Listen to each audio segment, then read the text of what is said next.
Est-ce que tu as l'impression que le Racing qui joue à l'Arena, ça a permis de faire franchir un cap au club et peut-être même aux joueurs? Est-ce que ça vous a mis dans un état d'esprit différent? Ben, c'est vrai que déjà la chance d'avoir une enceinte fermée ici, c'est vrai que sur plus de la moitié de la saison, on se rend compte qu'entre l'humidité, la pluie ou le froid, on était pas forcément dans les meilleures dispositions pour pouvoir jouer au rugby. On a cette chance-là maintenant d'être toujours à 21 ou 22 degrés, terrain sec et d'avoir un public plus nombreux parce que peut-être que le fait d'avoir une enceinte comme ça a permis à d'autres gens extérieurs du rugby à venir profiter du Racing. Et puis c'est vrai que c'est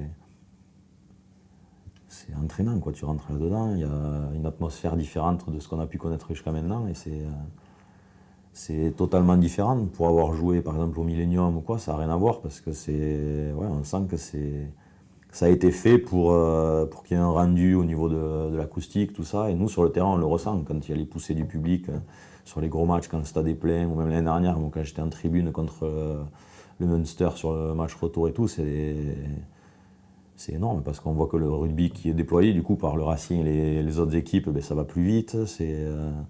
Vu que le ballon rebondit, machin, c'est toujours du mouvement, du jeu, un peu de désordre, donc c'est ce que j'aime. Donc, pour moi, c'est tout bénef, une pelouse qui favorise les appuis, donc ça les gros sont un peu moins contents parce qu'on peut plus les travailler, mais voilà, je pense que ça a permis à tout le monde de franchir un cap. Nous, parce que je pense qu'on a surpris beaucoup d'équipes aussi, hein, avec la vitesse de jeu, et surtout au club, quoi, parce que ça a fait découvrir et connaître le Racing au-delà du rugby par rapport à l'aspect spectacle et tout ça, donc c'est positif, je pense. Tu penses qu'un jour, un joueur réussira à toucher le toit avec le ballon?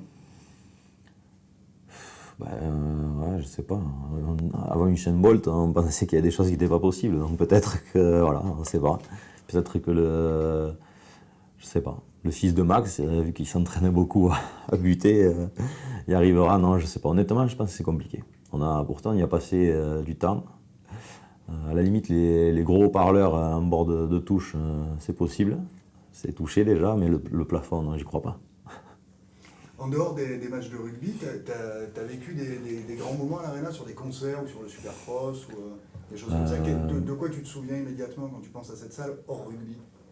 Ben, les Stones, parce que c'était mon 2e ou 3e concert. J'ai pas fait beaucoup de concerts dans ma vie, mais et donc du coup, on a écouté, on connaît leurs chansons, mais de les voir là, à l'âge qu'ils avaient et le rythme qu'ils ont tenu, sur 3 dates en plus, très rapprochées. Et puis ouais, c'était cette mise en scène, et on découvrait aussi la Paris Défense Arena du coup, sous un autre regard. C'est-à-dire que nous, on s'était entraînés, mais on n'avait pas assisté encore réellement à ce que ça allait donner le jour où ça allait être rempli et avec un son pareil. Donc, une scène qui était énorme, Mick Jagger qui sautait partout, un public qui n'arrêtait pas de chanter, de crier. Donc, c'est vrai que tu sors de là, tu as l'impression que même en te couchant, tu as toujours le bruit dans les oreilles, quoi. Donc, c'est hallucinant. Du coup, j'avais fait quelques concerts dans des salles fermées à Paris et tout ça, mais rien à voir. Vraiment. Du coup, tu parles de Mick Jagger, quand tu vois Mick Jagger comme ça à son âge sauter sur scène, tu te dis que peut-être Talo il peut faire 2 saisons encore, non?